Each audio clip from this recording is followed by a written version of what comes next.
I don't for my crab about the no TV so better so but I could comment and subscribe to the channel now. I know that John the man Mahama there.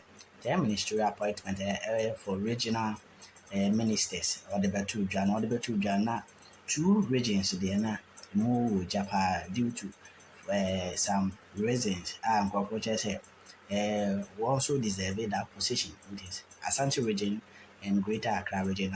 Ashanti region quite there, but Greater Accra region one and I am say contestants from one those papa which is the regional organizer and the regional chairman Banta Binamo, but they are Mahama then by and in the Okulu one and Mahama presenting as regional minister for Greater Accra region.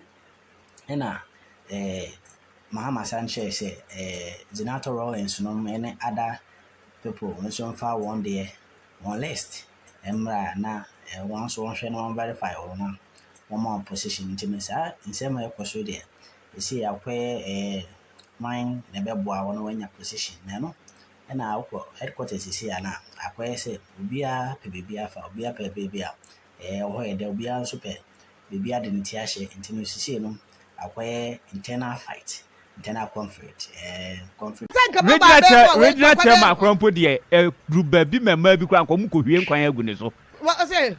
Asimo.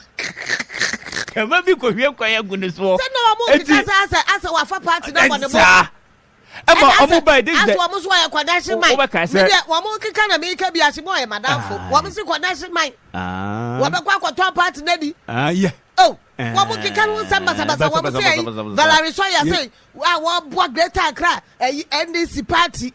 One in the yam so, Nanya yam ketwa. You want the winning the bad and can one cast some don't know. Who's that? Almost by the first year controversy about Wintermono. Bra, regional chair.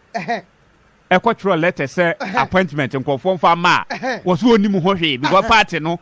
Uncle Trans, yes, one more qualified appointment to be anyway. Be it is our party no, a letter no party for new and disregard this party and one more fine every. It's regional executives in the oh, I should no more problem than that. Now I say, if we buy and win the buy no, and I can't ask what I can. Organizer. And that's all parliament here. Deputy clerk, one was so. I buy now quite another buy cotton V8 man. Well, or she V8 man say 13,000 or 17,000. What's a what? Well, me, what a what? V8 13,000. V8. What a what? What a wow. Wakwaje yes, ya kwana kwa swat na simo. No penu na eka. Na semu asimo akeka ba hwe the way no penu mom oh yeah dem na na kwa me mu hu na me de ato dia chance power no ba ye no wo ma frase akoko na ne ntokwan de be si wo mu twa mu bloso nyabotre nyasem tito nyabotre na nko ba bia I didn't know after 1 week and President Cobo, so I got after the medical. I now 14 days. I feel quite appointment. But friend, who you be a idea so we expect to see in the BC. Sir, it's appointment because what they are so called. Now, me call the card and talk about no na will be at come and your home. I won't mean quite yourself, but from that question. I be sure I see Carbobia. Nani pano no one kasi en fama na sane dia mana wa osia utumi de sa we ya den kwaji wakotu ya ho ka yes ya to ma fonti maje untumi nya sa sa se kwa enu ye se de ache na oni bibia da so a na obeka se me kwaje na nipa no ni sita na ban so obondo na situation dis no oto no a amakọ na ya obi ka na ehwan nya ban ya woto aban na abekọ no GR4 enye GR4 na to abaja pade eti GR4 na abekọ mo se adenti na V8 motor ne 13,000 GR4 V8 ade na motor na mpo obi de V8 efrabretri ba duty keke kra no sen notua sen duty keke kra no sen notua na car no so anya sen what to me a boss in V8 I would dey team retirement car we use for 9 years Land Cruiser V8 your optional man 13,000 cedis and we charge you 20,000 13,000 130 million we see Land Cruiser V8 we custom document hey option letter na that so no 13,000 your option man what this is the crime you are committing to the state. Now my coach adi we are. O join bit is ashimo. Oh no. Actual letter so no disgrace me. Mr. Baby, no. Ashimo letter. No ji yente o person ha che job o. No. Ashimo. You need to be true kroma man. Listen. Ashimo letter no about your name is not in the letter. The men he exposed to the police administration were the guys who went to pick the car. But let's leave that one. No, please. Yesterday, this guy was in parliament. I was telling members of parliament, say, Mima Koji, a retired clerk of parliament, Nika, and I'm meaning no bargaining what to take from him. So is that the document? This is the document of that car. When the man called me, I asked him, you say you are NDC. Is it how you want Mahama to survive? This was the car allocated to you when you were deputy clerk of parliament. Onuya 95.1 FM. LGBT I don't remember. So and I come so can was here papa. We here papa. Yo. And BT. Some kasa dey. Oh.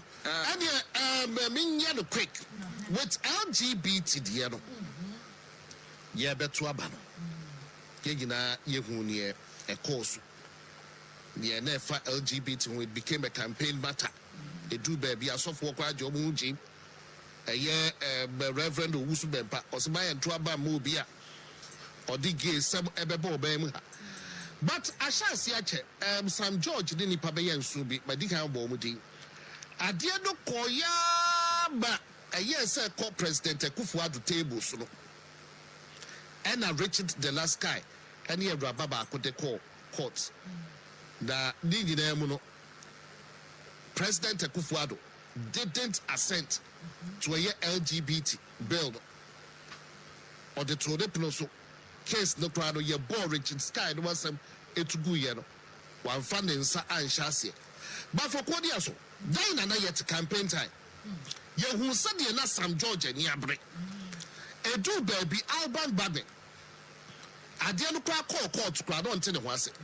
A trust by so what directed like no say on Shannon Sanko President Kufuor to table so don't consign. In March 2024, yet 10-year President John Dramani Mahama is she a sophobia or catch up say a Kufuor foreign aid into on person best say adiano. Then Ubedi President what's the Sawano. Andra Ghana Catholics Bishop Obokosran. No Kosran and command do one no boy, but Baku a PM that to do with LGBT. Now, Master Bosheba, where the Wadaruma sanka video na ye ready. Babe Mav Bosheba any video no. The shot the President John Dramani Mahama. A catch there a year a handful. I know what happened. So it looks like it's become a tradition that is continuing to, happen, and so we need to see how we can arrest the situation. So we'll take note of that, and I think that together we can find a solution to it. I've appealed several times to people to, act differently and not do the same things that happened before, because the people of Ghana repose a certain confidence in us that we'll do things differently. And so we mustn't say because these people did it at this time, we also are going to do the same thing. And so the invading of government offices, going to take over government offices and things must stop. Ministers are being appointed. Once they take office, all this is going to unfold in an orderly manner. And so I once again reiterate my call to all the people who are doing that to stop. With regards to the proper human sexuality, and it's quite a long name, proper family values bill. If you remember, there was a court case that injuncted